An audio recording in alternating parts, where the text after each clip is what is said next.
E aí pessoal, eu sou Renato Crespo, da Jafone Education, e eu estou aqui hoje com o João Campos. O João ele é supervisor do Tech Center da Borg Warner no Brasil e também faz parte do corpo de instrutores da Jafone Education. O João vai ministrar alguns cursos conosco na Jafone. Já na primeira leva ele já vai ministrar o curso de teste de motores e montagem de motores. Então, quem participar desses treinamentos vai ter o contato direto com o João. Obrigado, João, pela presença. E a nossa ideia desse vídeo é mostrar para vocês e discutir um pouquinho e contar um pouco da história do desafio que foi feito alguns anos atrás na Stock Car, que foi levar o carro da Stock para Bonneville, nos Estados Unidos, e tentar bater o recorde de velocidade do carro lá no deserto de sal. O João viveu essa experiência, o João foi um dos integrantes que participou desse desafio lá nos Estados Unidos, e a ideia é justamente conversar e conhecer um pouco mais do que aconteceu nos bastidores, tanto da parte técnica quanto da parte não técnica do desafio. Exatamente. Vamos lá. É muito interessante falar, né, relembrar um pouco do que aconteceu, né? Quando o Renato me perguntou disso, eu já não lembrava, estava um pouco nebuloso na cabeça, né? Porque na verdade foi um pedido do patrocinador do carro na época e da equipe, né? A equipe que teve essa iniciativa falou: vamos bater o recorde, vamos tentar ver como funciona. E eles chamaram o pessoal da Jafone, né? Falaram: olha, como que a gente consegue viabilizar? Então foi nessas conversas que a gente acabou se envolvendo, né? E eu fui como representante do lado de motores, né? A Jafone mandou 2 representantes, um para ver a parte de chassi, né, estrutural, e um para ver a parte de motores. Então sempre depois que o carro passava na reta, eu estava lá no final da reta vendo se os parâmetros estavam de acordo com o que a gente tinha estipulado para poder fazer uma nova puxada, né? Ô João, e conta pra gente como que foi, já existia um recorde? Porque bateu um recorde, mas qual que era o primeiro recorde? Já existia um recorde, que era na verdade um recorde feito na rua, né? E o pessoal falou: poxa, era um carro, né, da Stock Car na época, e o que eles propuseram foi: se a gente pegar o carro da Stock Car e colocar ele para acelerar e andar o máximo que dá, o que a gente consegue? Então assim, a gente foi para bater um recorde, né? E por isso que a gente tinha, né, esse target de passar dos 300 por hora, né? A gente não podia simplesmente ficar atrás do recorde anterior. Então o objetivo era vencer isso, e a gente tinha aí na nossa cabeça um número passando aí dos 330, 340 por hora, que era o nosso objetivo, que era o que a gente estava procurando alcançar e tentar superar. Então era o carro da Jafone, o protótipo de teste da Jafone, porém com a cara do carro da equipe, mas era praticamente tecnicamente igual, né? A única diferença era na relação de marchas do câmbio para ser possível atingir a velocidade final. Tinha mais uma diferença, né? O motor. O motor, ele era o motor com tudo que ele tinha e que ele podia oferecer, porque hoje os motores da Stock Car, por uma questão de durabilidade, por uma questão de vida útil, eles são eles têm alguma limitação. Então o que a gente fez? A gente foi lá e colocou o motor no máximo que ele poderia fornecer, né, que era perto aí dos seus 600 cavalos, mas assim, era só o motor que já estava lá, que já está dentro de um Stock Car, né? Então a gente fez essa outra alteração técnica, né? Uhum. Então, além da borboleta abrir 100%, a borboleta também estava sem o restritor. Perfeito, muito bem observado. Não tinha um restritor que fazia equalização de potência. Legal. Para quem não conhece o restritor, quiser conhecer um pouco mais, no curso de teste de motores, no curso de montagem de motores, você vai ter contato com essa técnica de equalização, muito utilizada não só pela Stock, mas por diversas categorias no mundo inteiro. E também logo vem um vídeo por aí falando um pouco mais sobre o restritor, explicando um pouco mais o que é esse restritor, como que a gente equaliza o motor na Stock Car, por exemplo. Então agora a gente sabe que o motor tinha um pouco mais de potência, não por causa de calibração, mas muito mais por causa de girar de restritor e abertura de borboleta. E também tinha uma pequena diferença ali com relação ao câmbio. E como é que foi? Vocês chegaram lá, colocaram o carro na pista, fez o shakedown, ok, o carro tá tudo bem. Vamos para o deserto de sal. E o que é o deserto de sal? Como que é o deserto de sal?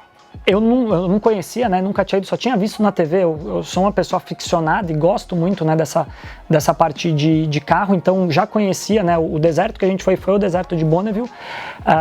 Por uma questão de agenda, a gente não conseguiu ir quando estava tendo o evento né, que tá todo mundo lá querendo bater o recorde, e a gente tinha um outro problema. Também, mesmo se a gente quisesse ir, a gente não se enquadrava em categoria nenhuma. Não existia uma categoria onde a gente conseguisse colocar o Stock Car.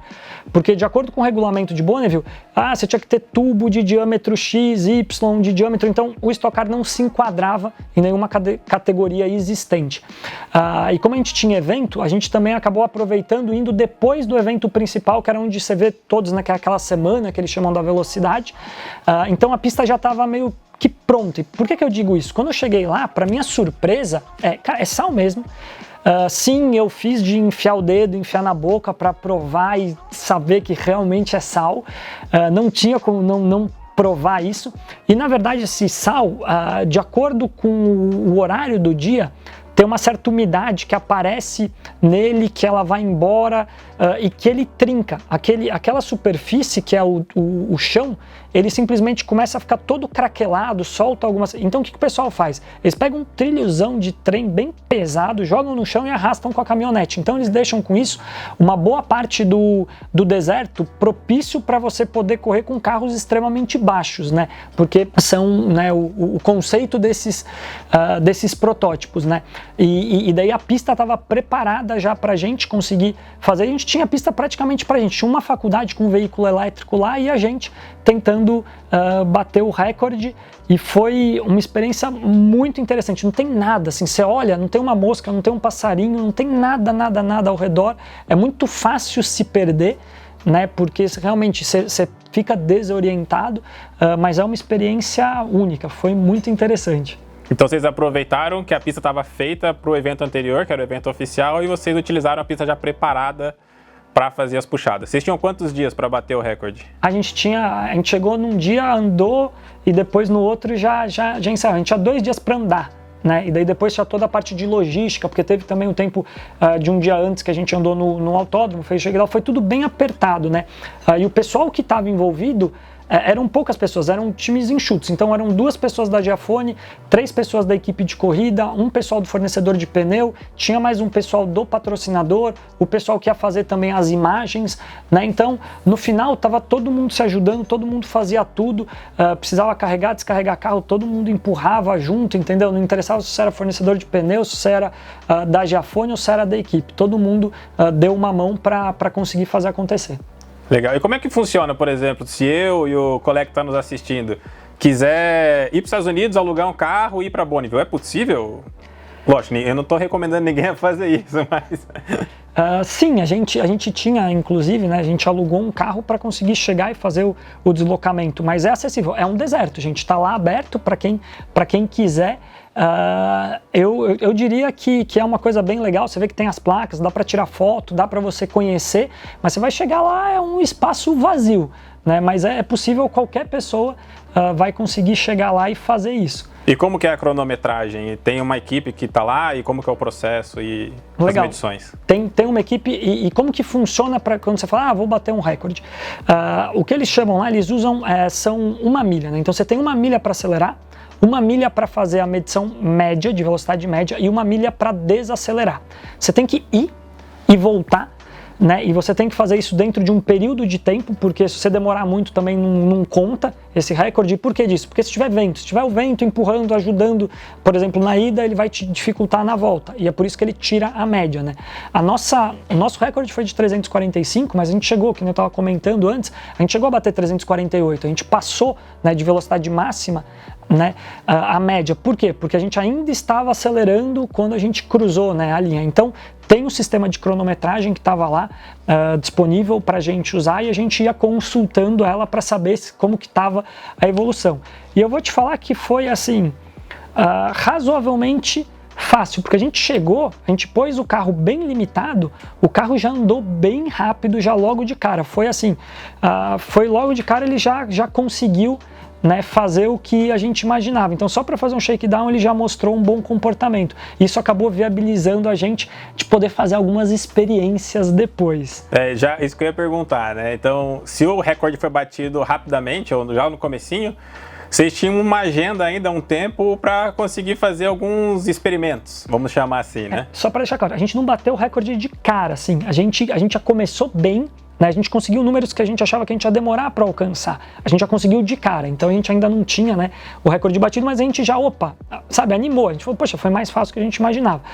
E daí, do primeiro para o segundo dia, o que a gente decidiu fazer? A gente resolveu falar, vamos, né, com base no que a gente vê aí nas fotos, nas filmagens do que o pessoal faz, vamos deixar o nosso carro, né, agora que, né, a gente rodou com um veículo 100% original, agora vamos andar com um veículo com algumas pequenas modificações. E daí a gente saiu para uma casa de depósito, esses home depot aí que tem lá muito. A gente comprou um material meio plástico, acartonado, a gente colocou uma calota nas rodas, como a gente via, né, o pessoal que vai bater recorde. Foi na técnica do benchmark. Na técnica do benchmark, exatamente. A gente então montou umas calotinhas, a gente montou uma boca para captar um pouco mais de ar para o motor, para facilitar, né, a entrada de ar, então direcionar, e daí começaram a acontecer alguns eventos, né? Daí a gente saiu para andar, teve calotinha que voou, que a gente teve que buscar, e daí o que mais inesperado, que na verdade não deveria ser tão inesperado, foi o voo do extrator. O extrator é a parte de baixo, né, do veículo, que mantém o veículo plano, que ele com certeza reduz arraste, também cria um pouco de downforce, mas quando a gente vestiu as calotinhas no carro, a gente ejetou o nosso extrator. E daí aquilo foi um negócio inesperado, putz, o que aconteceu? Vamos lá ver, aquela surpresa, né? Foi um momento ali de tensão, aquilo que começou fácil, de repente ficou meio esquisito no meio do caminho. Porque muita parte do volume de ar que saía pelas rodas agora foi totalmente canalizado pelo extrator e fez com que o extrator voasse e não tinha peça reserva. Não tinha peça reserva, o recorde foi batido sem extrator. Sem extrator? Sem extrator. Então... E alguma outra curiosidade técnica, assim, que vocês, desses experimentos que vocês fizeram, fora tentar colocar uma calota para melhorar, né, aerodinâmica e tudo mais, talvez, acho que se não me engano, tinha uma modificação certa na entrada de ar dianteira, né, para tentar também melhorar um pouco de aero. Eu acho que a mais curiosa de todas, que foi uma coisa extremamente contraintuitiva, eu diria que foi a asa. A gente falou, né, a gente foi testando, que nem você faz na pista, você testa vários ângulos de asa e a gente foi tirando, diminuindo, né, o ângulo de ataque da asa, até o ponto que a gente falou, vamos tirar a asa. Isso para mim gerou o que foi mais curioso de tudo, que a gente simplesmente andou pior. E daí, como assim? Né? O carro andou menos sem asa? Né? E daí quando a gente foi conversar com o piloto, que era o Kaká, ele deu o feedback, ele falou, olha, a gente não consigo acelerar, gente, o carro fica zigue-zagueando de um lado para o outro, né? A pista era bem larga, mas ele falou, eu uso praticamente a pista inteira e eu demoro muito, eu só consigo pôr o pé no fundo depois de 200 por hora. Que é quando o carro gera alguma sustentação, né? Então, pra a gente queria tirar a asa para diminuir o drag, o arraste, né? Mas na verdade a gente não gerava downforce, que era um downforce necessário para manter o carro, para ele conseguir dar o pé antes e durante essa primeira milha ele chegar o mais rápido possível. A gente já entrava praticamente, a gente abria a fotocélula já quase em velocidade final, né? A gente já entrava ali rápido, né? Então... foi isso para mim eu acho que foi o fato mais marcante, mais curioso e contra-intuitivo que a gente encontrou aí da parte técnica. Legal. E considerando que o carro da Stock é novo agora, né? Um carro modificado, ele tem uma base do carro antigo, que foi esse que foi pro deserto, mas ele tem uma carenagem diferente agora, todas as modificações atuais. Se fosse para você participar de um desafio novo, o que você mudaria? O que você gastaria mais de energia e tudo mais, para bater um recorde maior ainda? Essa é uma pergunta difícil de responder, daí depende um pouco de qual que vai ser a proposta, né? Se a proposta for usar o carro da Stock Car exatamente fiel ao que ele é de pista, eu vou falar que vai ser um desafio difícil de ser batido, mas daí eu acho que a gente teria que estudar um pouquinho mais como que funciona a pista, né?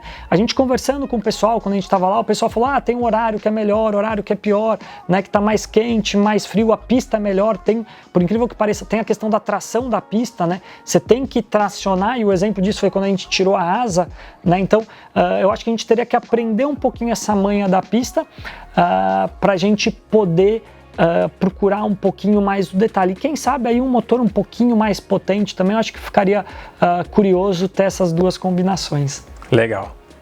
Então é isso, pessoal. João, obrigado pela participação e pela sua disponibilidade em bater esse papo mais descontraído com a gente, com alguns toques técnicos, mas um pouco mais descontraído. Se você gostou, se inscreve no canal, liga aqui o sininho para você receber as notificações. E vem muito mais coisa por aí, vem muito mais conteúdo, tanto esse conteúdo informal quanto muito conteúdo técnico também. E fique ligado nas nossas redes sociais, se inscreva nas nossas redes sociais para você receber todo esse conteúdo e também para receber também as informações com relação aos nossos cursos, tanto online quanto os cursos presenciais. Muito obrigado, João, novamente, e até o próximo vídeo.